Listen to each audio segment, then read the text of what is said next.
Wike says, I wouldn't have agreed to state of emergency in Rivers State. So obviously, I've read this before when this thing happened, that Tinubu didn't consult with him.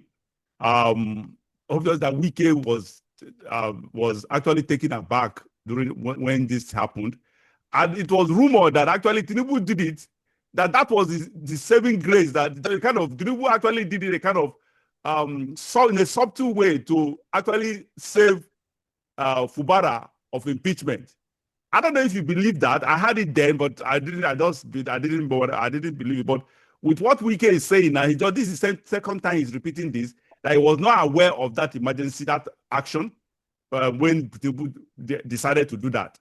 So I don't get it. That is one. Secondly, the way he talked about it here, it was he projected an act of entitlement. I don't get it. This man has impunity. He just has this weak of a man. Is just I don't know where to actually. There is, I can't really find a word that suits his personality. His irresponsible and corrupt personality. Barrister, and secondly, again, he talked about loyalty again, where he criticized Fubara of how he fed Fubara and how he took care of Fubara, how he made Fubara what he is, and Fubara came back to bite him. This loyalty, we shall be talking the next topic. We shall be delving deeply into this disloyalty, how Wike has actually done it to other people or whatever. But on this, can you give us your opinion on these two aspects of Wike? He criticized the disloyalty of Fubara against him, and he obviously criticized it. Probably he actually wanted, because Wike wanted Fubara impeached, and Fubara was already almost impeached, sort of. So it was like Tinubu saved the Fubara's day. What's your take on that? Do you believe that Wike did one? Do you believe that he didn't know? He wasn't aware? I think Tinubu in this instance did not consult with Wike because it was not necessary to consult Wike. But Wike could not have been happy with the state of emergency because he felt that he had all the cards and Fubara had no card to play anymore.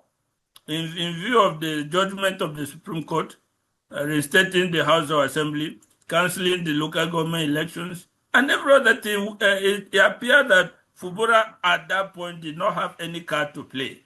Whereas Wike had all the cards. He had an effective 2/3 majority in the House of Assembly, with which they could smoothly remove the governor.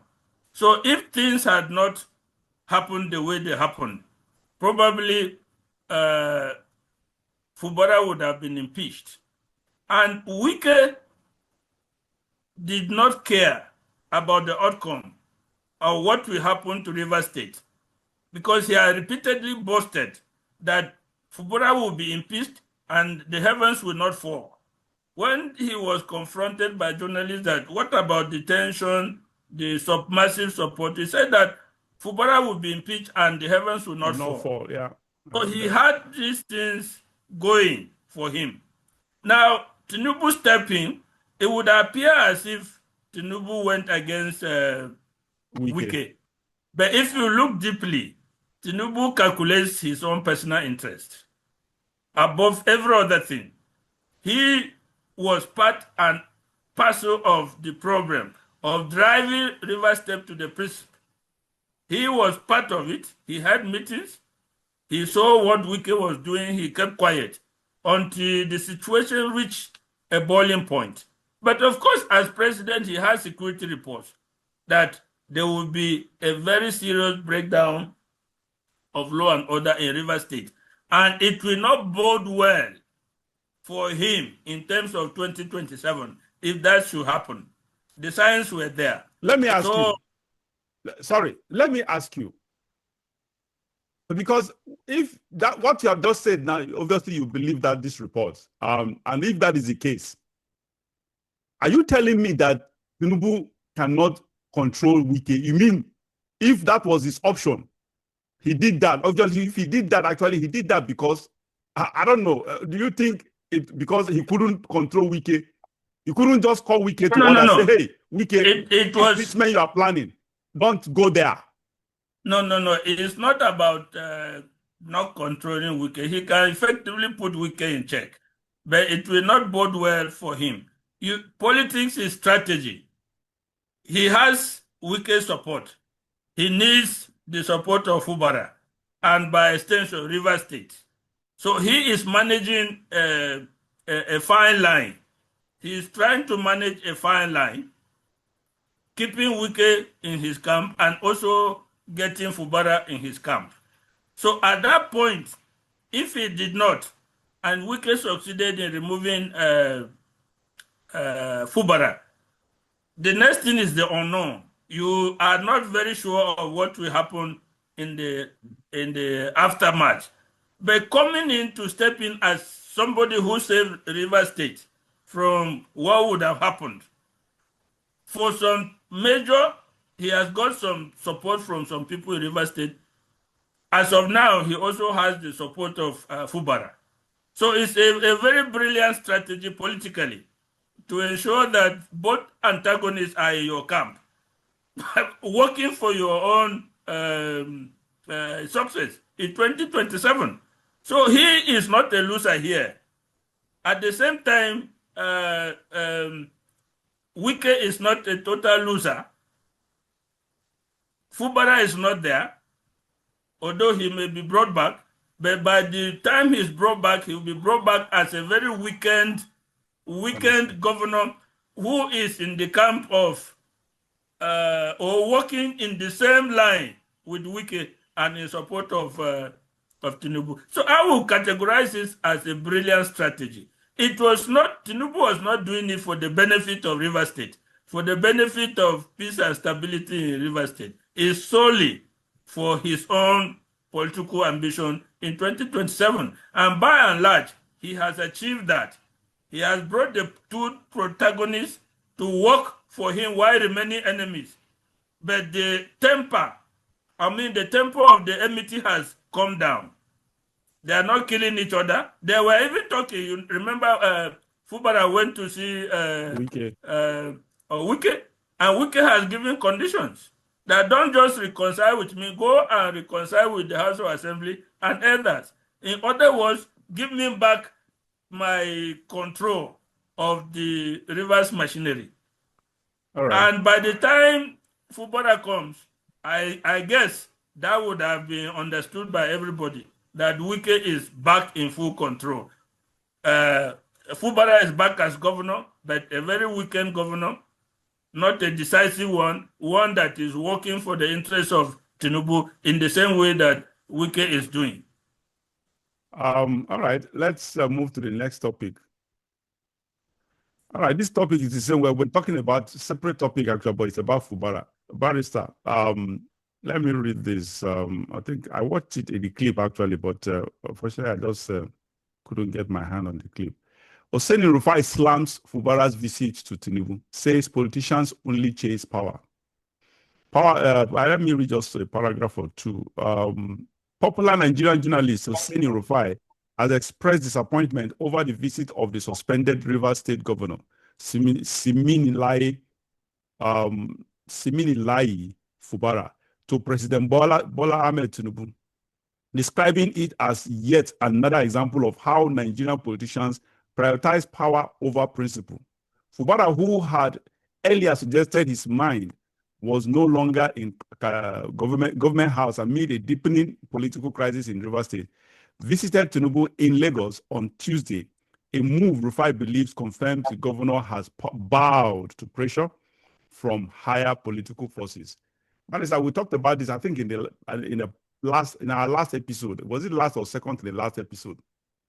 And we both agreed that this would be stupid, it would be foolish, it would be political suicide for Fubara to actually kowtow or bow to Tinubu and Wike after all the support that organic support that doesn't come by easily, support that politicians pay billions of naira to get. That is to actually get. Fubara secured such support on a platter of gold without working for it. He gathered, say, just like Peter Obi had an organic support in 2023, an unprecedented organic, widespread support, nationwide, devoid of regional sentiments. The same thing Fubara got, an overwhelming support of the Riverians, the river people, and Nigerians who are outside, who are not even Riverians. Now we see that this man has just thrown everything to the dogs. Fubara has chickened out. Again, I saw this weakness in him. I knew that from the beginning. I remember I criticized him. I knew, but something, he started summoning some kind of courage. Because the elders of River State and the people of River State actually gave him the oxygen. That oxygen gave him the courage to actually stand up to Wike. And that was when I started supporting him. But unfortunately, we just can't change. Leopard can never change its spot. There's no doubt about that. This is what that word, that idiom is just specified in Fubara's life right now, for Fubara's action. Of course, leopard will always remain leopard. A chicken will always remain a chicken. No matter how the chicken try to pretend to be courageous, when the chips are down, definitely everything will be seen to the public. Barrister, what's your take on this? Of course, I expect that we have criticized this move before it even came up when we saw the sign. So Rufai Oseni of Arise TV doing this is just a confirmation of what we talked about earlier. Go ahead. Yes, whoever stands on principles, whoever prioritizes principles over expediency would align with what Rufai Oseni said. We have talked about this before. The difference between a principle stand and political expediency is brought to the fore in this case. Like you said, from nowhere, Fubara achieved massive support throughout River State and Nigeria at large. But how do you manage that support? That support was in the unknown, in the immediate issue. It could not bring him immediate benefit. It is in the unknown after. The average Nigerian politician who is thinking simply of power and chop and what I will chop prioritizes the immediate issue at hand, the immediate benefit. So why he has massive support throughout River State, that support is in the hereafter, what will happen after. But he is looking at it that what he wants is now, governor, and the power that is now. That is the difference.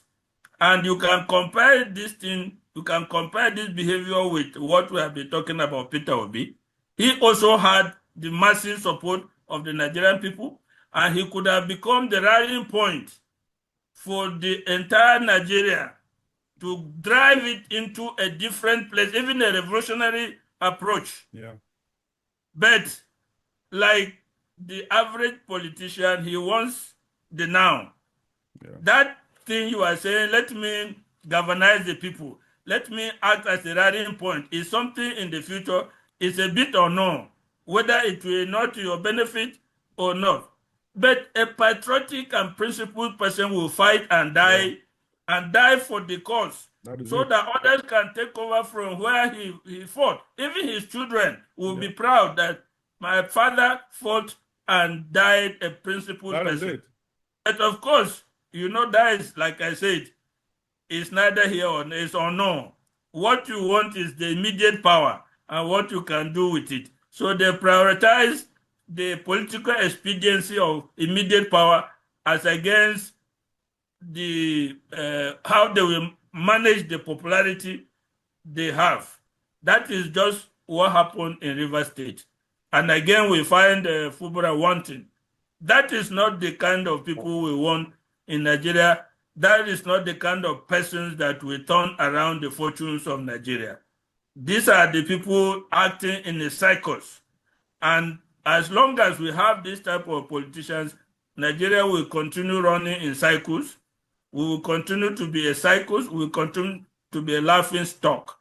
We need somebody that will distinguish himself and, if possible, die in the struggle so that the struggle can gather momentum, have a proper foundation, and reshape the country. We don't have such a person for now. Unfortunately, we thought Peter Obi will have the liver and the strength of character to put himself forward and, if possible, die in the struggle. But apparently, he has other priorities on his mind. And we have just seen that repeated in Fubaras' case in River State. Yeah, thank you so much. That was brilliant. Everything you just said is very extremely, in fact, super perfect. You're just on point there. Yeah, that's the unfortunate situation we find ourselves. This is one of the reasons why I just believe that this democracy is it's not working. It won't work for us.